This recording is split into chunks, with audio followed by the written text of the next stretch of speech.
préalable nécessaire à l'épanouissement sublime de la future humanité.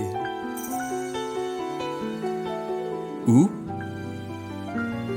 pour en finir avec les cons. L'erreur. Vous avez décidé d'écouter Julien Bourdel. 6 janvier de l'an 2021. Accrochez-vous.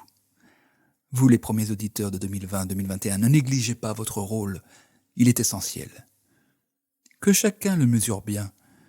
Si déjà en ce 21 juillet 2028, ce podcast a été écouté par des millions de personnes, c'est bien parce que vous, premiers auditeurs, faites l'effort de dépasser certains a priori, certains désaccords, certaines objections, même peut-être à mes propos, pour entendre l'ensemble de mon message et l'expérimenter. Vous participez à son expansion par votre bouche à oreille, naturellement, mais mieux encore, par son incarnation au quotidien. C'est la raison pour laquelle aujourd'hui, en 2046, c'est pieusement qu'on écoute cette leçon. Grâce vous en soit rendue. Je vous ai laissé la dernière fois sur l'idée que lorsqu'on agit en baiser, c'est très souvent d'abord pour se faire respecter. En effet, que ce soit consciemment ou non, nous décidons de dire stop à l'oppression, stop à l'abus, stop au mépris, stop à l'irrespect. Et nous nous rebellons grâce à une colère qui est alors jugée comme saine, car légitime et salutaire. On ne veut pas se faire baiser, donc on réagit. Eh mais qu'est-ce que tu fais, toi? Mais vas-y, dégage. Mais fais la queue comme tout le monde. Ouais, t'avais pas vu, ouais, c'est ça, fous-toi de ma gueule, ouais. Oui, t'avais pas fait exprès, mais oui, bah, dégage, je te dis, ou je t'en mets une. Connard. Vous avez vu, les enfants, faut pas se laisser faire. Faut savoir se faire respecter dans la vie, retenez bien ça. Grosse erreur. Perfide erreur. Ah ouais, parce qu'il faut être lâche, peut-être, et se laisser faire marcher dessus? Nullement. Mais vous ne croyez quand même pas que je vais vous dire qu'il peut être justifié d'agir en baiser? Eh, mais c'est pas moi le baiser, là-haut. Car au-delà du fait que dans cet état d'esprit, nous nous empêchons de croire à la bonne foi de l'autre et à la sincérité de ses excuses, Bah voyons. il y a à comprendre que chercher à se faire respecter, bien souvent, ce n'est pas se respecter soi-même.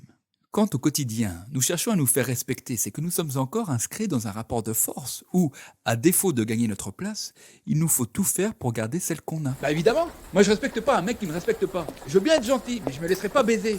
Faut pas jouer au con avec moi, c'est tout. Alors Bourdel, tu peux bien dire ce que tu veux, hein. Tu peux bien continuer ton baratin, mais moi je me laisserai pas cracher dessus. C'est clair? Ce qu'il y a de plus clair encore, chers auditeurs, c'est que rendre la monnaie de sa pièce à un baiser, c'est devenir comme lui. À court terme, on peut avoir le sentiment d'avoir fait ce qu'il fallait, on s'est fait respecter. Mais petit à petit, ce qui finit toujours par arriver, c'est qu'on se conforme aux règles du jeu et qu'on passe de la réaction à l'anticipation. On devance le mauvais coup que l'autre pourrait nous faire en s'imposant directement, en cherchant à se faire respecter d'emblée, alors même que l'autre en question n'est évidemment plus celui qui nous avait manqué de respect au départ. Et finalement, à long terme, que finit-on par voir ou fuir dans le miroir?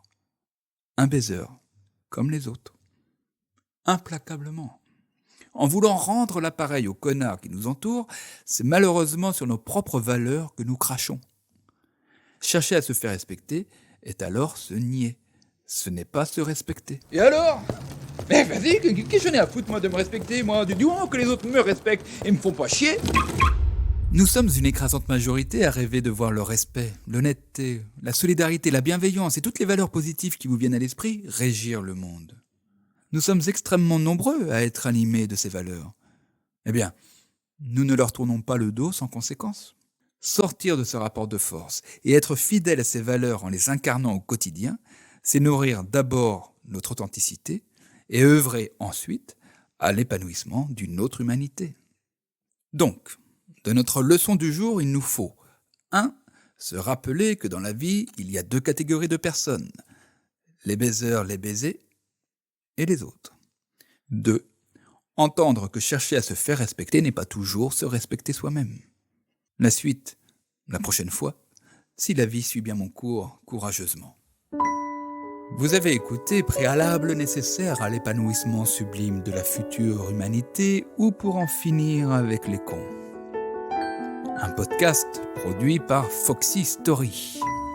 Réalisation, production et direction artistique François Audouin. Musique originale Olive Olivier. Texte et interprétation Julien Bourdel.